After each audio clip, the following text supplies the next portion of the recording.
99% of people will never experience astral projection, but not for the reason you think. It's because they're trying to exit the room before they even open the door.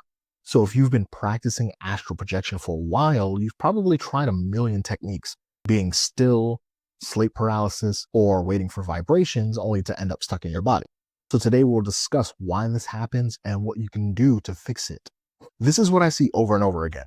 People jump from method to method thinking that the next technique will be the one that works. They feel sensations throughout their body, they see images, and they feel like they're close, but nothing actually happens. And eventually, they just think that they're doing something wrong or that astral projection doesn't work for them. So what if it's not the technique that's stopping them? It's important for you to know that astral projection doesn't start with movement or separation or even vibrations. It starts way earlier than that.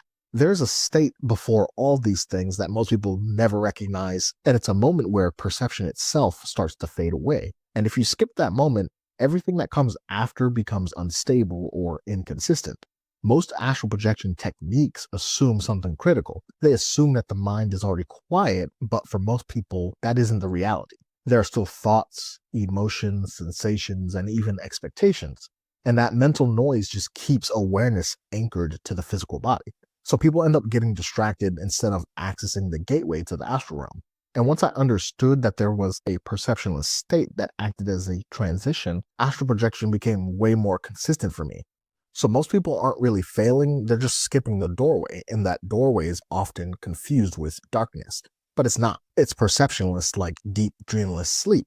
You don't recognize the state while you're in it, you recognize it afterwards. And that distinction alone clears up a lot of confusion. But it's not something I can fully unpack in one episode, so I put together a free astral projection guide that shows you step by step how to quiet your mind and prepare for the astral doorway. And you can find it by clicking the link in the description. So if this episode clicked for you, that's the next step. And as always, thank you for listening.